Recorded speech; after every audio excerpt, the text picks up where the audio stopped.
رب العالمین والصلاة والسلام علی سید الانبیاء والمرسلین وعلی آلہ واصحابہ اجمعین، اما بعد۔ بسم اللہ الرحمن الرحیم۔ محترم ناظرین گرامی، السلام علیکم۔ ہفتہ وار درس قرآن کے ساتھ حاضر خدمت ہوں۔ سورہ یوسف پڑھ رہے ہیں اور آج ہم سورہ یوسف کی آیت نمبر 8 سے آگے پڑھیں گے۔ آپ سماعت فرمائیں آیت، اور اس کے بعد انشاءاللہ اس کی میں ترجمہ و تفسیر آیات کا بیان کروں گا۔ إذ قالوا ليوسف وأخوه أحب إلى أبينا منا ونحن عصبة إن أبانا لفي ضلال مبين۔ اب شیطان نے ان کے درمیان فساد کرنا جب چاہا تو اس نے یہ ٹیکنیک استعمال کی۔ آیت کا ترجمہ ہے کہ جب انہوں نے کہا کہ یوسف اور اس کا بھائی ہمارے والد کو ہم سے زیادہ پیارے ہیں، اور ہم جب کہ طاقت والے ہیں، گروہ ہیں، طاقت والا گروہ ہیں، کیونکہ وہ 10 بھائی تھے اور وہ ان سے عمر میں بڑے تھے، گھر کے کام کرنے والے تھے، لیکن سوتیلے بھائی تھے، تو لہٰذا ہمارا ابو جو والد صاحب ہمارا خیال نہیں کرتے، ان چھوٹوں کا زیادہ خیال کرتے ہیں، ہمارے ساتھ تفریق کر رہے ہیں، ہمارے ساتھ زیادتی کر رہے ہیں، لہٰذا وہ غلط ہے، وہ ان کا یہ طریقہ غلط ہے۔ انہوں نے شدید اختلاف کیا اس سے، دلال مبین کی، یعنی وہ بہت غلط راہ پہ ہیں، وہ غلط طریقے پہ ہیں۔ تو اس نے کہا کہ بھائی اس طرح اس کا کوئی مسئلہ حل نکالنا چاہیے۔ جو حل نکالا تو وہ شیطان ان کے دماغ میں یہ بات ڈال دی، اس حسد کو بڑھا چڑھا کر، اور یہ بات ان کے دماغ سے بالکل آؤٹ کر دی کہ بھائی وہ چھوٹے ہیں، ان کی والدہ نہیں ہے، اگر والد ان سے پیار کرتے ہیں تو وہ اس کی مستحق ہے۔ تو اس بات کو انہوں نے بالکل درگزر کر دیا اور اپنی بات کی کہ بھائی ہمارا کیوں نہیں خیال کیا جا رہا ہے۔ اور پھر اس کے بعد انہوں نے پلاننگ کیا کی، اس آیت میں سماعت فرمائیں۔ اقتلوا يوسف أو اطرحوه أرضا يخل لكم وجه أبيكم وتكونوا من بعده قوما صالحين۔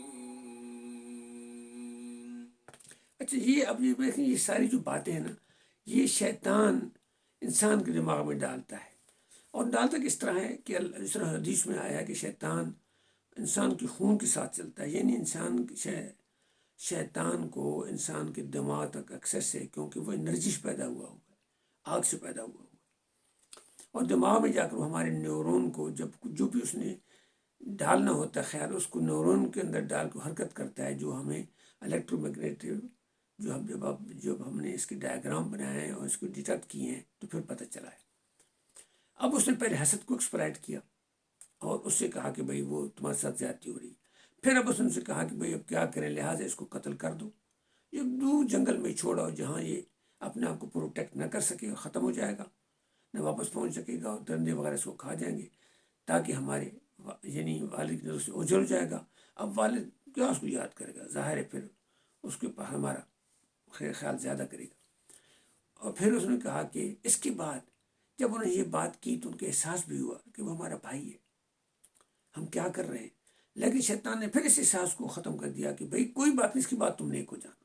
یہ جو ٹیکنیک ہے نا کہ بھئی اس جرم کے بعد ہم نیک ہو جائیں گے، اس کو تقریباً ہم بہت سارے جرم اسی وجہ سے کرتے ہیں کہ کوئی بات نہیں ہے، بڑی ضرورت ہے، اب کر رہے ہیں پھر نہیں کریں گے، حالانکہ یہ انتہائی نیگیٹو اپروچ ہے، احکام کے خلاف اپروچ ہے۔ جب آپ نے جرم کیا تو بعد میں نیک ہونا بعد کا عمل ہے، اس جرم کی سزا آپ کو ملے گی، تو اس بات کا بڑا۔ اب انہوں نے اس کے لیے کیا حل نکالا، وہ اب آپ دیکھیں کہ اب جو حل نکالا ہے وہ آپ کے سامنے آتا ہے اگلی آیت میں۔ قال قائل منهم لا تقتلوا يوسف وألقوه في غيابة الجب يلتقطه بعض السيارة إن كنتم فاعلين۔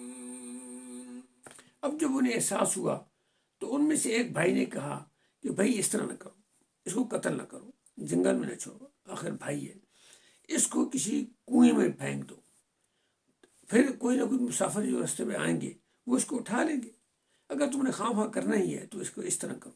مقصد یہ تھا کہ کنویں میں گرنے سے ایک تو موت سے بچ جائے گا، پھر کوئی رستے والا آدمی آئے گا جو پانی نکالے گا، اگر ڈول کے ذریعے باہر آ جائیں گے پھر ان کے ساتھ چلے جائیں گے۔ تو انہوں نے یہ بات مان لی۔ تو یہ مقصد یہ ہے کہ ہمیں یہ شیطان جو حسد ہے، یہ بغض ہے، جسے نیگیٹو تھاٹ دیتا ہے، تو ہمیں ان کو فوراً ریپیل کرنا چاہیے اور ان سے اپنے کو بچنا چاہیے۔ اب انہوں نے اپنے والد کو کنونس کرنے کی کوشش کی۔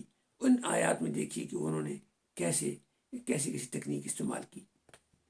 قالوا يا أبانا ما لك لا تأمنا على يوسف وإنا له لناصحون أرسله معنا غدا يرتع ويلعب وإنا له لحافظون۔ دو آیتیں، پہلی آیت کا مطلب ہے انہوں نے کہا کہ اے ہمارے والد صاحب، کیا بات ہے کہ آپ یوسف کے بارے میں آپ ہم سے اعتماد نہیں کرتے۔ یعنی اب انہوں نے جو ٹیکنیک کی کہ ہم کس طرح بہانہ بنا کے لے جائیں، انہوں نے پہلے کنونس کیا کہ ہم یوسف کے بھائی ہیں، ہم اس سے بڑے ہیں، اور آپ کیا وجہ ہے کہ یوسف کو ہمارے ساتھ ایک ساتھ ملے نہیں دیتے ہیں، کھیلے نہیں دیتے ہیں، ہم اس کو باہر لے جانا چاہتے ہیں تو آپ باہر نہیں لے جانا چاہتے ہیں، آپ نے اس کو خام اوور پروٹیکٹ کیا ہوا ہے۔ اور ہم یہ جو بات کہہ رہے ہیں کہ ساتھ ہمارے کھیلے یا کودے، ہم اس کی بھلائی کے لیے کریں کہ بچوں کو کھیلنا پسند ہوتا ہے یا ہمارے ساتھ کھیلے گا تو اس کی خوش رہے گا۔ تو یہ آپ اسے سمجھیں کہ ہم اس میں کیا مقصد ہے۔ یعنی یہ ان کو شیطان نے یہ ساری ٹیکنیکس پڑھائیں کہ کس طرح آپ اپنے کیس کو پیش کریں۔ پھر کہہ لگے کہ آپ اسے ہمیں بھیج دیں کل، تاکہ ہمارے ساتھ باہر چلا جائے اور یہ وہاں کھیلے کودے خوش ہو۔ یعنی چونکہ باہر وہ جاتے تھے کھیتوں میں کام کرنے کے لیے، ریوڑ چرانے کے لیے، تو یہ کھیلے کودے کا خوش ہوگا اور ہم اس کے لیے بڑی حفاظت کرنے والے ہوں حافظون۔ اب یعنی جو آپ کو شک ہے کہ ہم پرواہ نہیں کریں گے، آپ اس کو بالکل بھول جائیں اور اس کی اصلاح کے لیے آپ ہمیں اس کے ساتھ بھیجیں، اس کی خوشی کے لیے آپ ہمیں ہمارے ساتھ بھیجیں۔ تو یہ ایک تکنیک تھی جو انہوں نے بتائی۔ اب جو ہے یوسف علیہ نے جواب دیا، یہ بڑا اہم ہے، یہ ان کی فراست، ان کی سمجھ کو ہمیں بتاتا ہے کہ اللہ تعالیٰ انبیاء کو کیسی سمجھ دیتے ہیں۔ سماعت فرمائیے۔ قال إني ليحزنني أن تذهبوا به وأخاف أن يأكله الذئب وأنتم عنه غافلون۔ مگر یوسف نے کہا کہ بھائی جو تم بات کہہ رہے ہو ٹھیک کہہ رہے ہو، لیکن مجھے یہ ڈر ہے کہ یہ اگر تمہارے ساتھ گیا تو تم کھیلتے رہو گے اور کوئی اس کو بھیڑیے نہ کھا جائے، ہاں جی، اور تم پھر اس میں غفلت کر لو گے، تو میں اس وجہ سے تمہارے ساتھ نہیں بھیجتا ہوں، اور ایسی کوئی بات نہیں ہے۔ اب یہ جو حضرت یوسف نے حضرت یعقوب نے جو حضرت یوسف علیہ السلام کے بارے میں کہ ان کو کوئی بھیڑیے نہ کھا جائے، یہ جو بات کی ہے، اس کی علماء نے 3 طریقے سے تفاسیر کی ہیں۔ ایک تو یہ ہے کہ آپ کو نور نبوت سے اللہ تعالیٰ نے یعنی الہام کر دیا تھا۔ دوسرا یہ تھی کہ آپ نے ایک خواب دیکھا تھا جس میں ایک بھیڑیا حضرت یوسف علیہ السلام پہ حملہ کر رہا ہے۔ تیسرا یہ تھا کہ ممکن اس علاقے میں وہ رہتے تھے، وہاں جنگل ہو اور وہاں بھیڑیے ہوتے ہوں، ان کی بکری جو کہ چراتے تھے تو بکری کو کھا جاتے ہو۔ تو ان تینوں اسباب کی بنا پر یہ انہوں نے کہا کہ بھائی میں اس لیے نہیں بھیجنا چاہتا ہوں۔ مقصد اس سارے واقعے کا یہ ہے کہ شیطان کس طرح انسان کو ملمہ سازی کے ذریعے، دھوکے کے ذریعے اسے جرم کرواتا ہے اور جرم پہ اکساتا ہے، پھر اس کے ساتھ باقاعدہ اس کو بہانے اور اس کے طریقے بتاتا ہے، اور یہ طریقے بتا کے پھر اس کو جرم کروا کے پھر ایک طرف ہو جاتا ہے، انسان سزا بھگتتا ہے، اور اس کا مقصد یہ ہے کہ انسان کو گمراہ کیا جائے، اور اللہ تعالیٰ نے جو اس کو انسان پہ انعام کیے ہیں بحیثیت اللہ کے خلیفہ ہونے کے اور جنت میں جانے کے، اس سے اس کو محروم کیا جائے۔ سامعین گرامی، رمضان شریف کا مہینہ ہے، ہمیں کوشش کرنی چاہیے کہ ہم شیطان کے ٹریپ میں نہ آئیں، زیادہ سے زیادہ نیکیاں کریں، کیونکہ نیکیوں کا ریوارڈ بڑا زیادہ ہے، اور ہم قرآن مجید کو غور سے پڑھیں، احادیث کو غور سے پڑھیں۔ اللہ تعالیٰ آپ کو اور مجھے قرآن مجید کو پڑھنے کی اور اس پر عمل کرنے کی توفیق عطا فرمائے، اور ہمیں نیکیاں پھیلانے کی توفیق عطا فرمائے، اور ہمارے گناہوں کو معاف فرمائے۔ انشاءاللہ اگلی ہفتے ملاقات ہوگی۔ والسلام علیکم ورحمۃ اللہ وبرکاتہ۔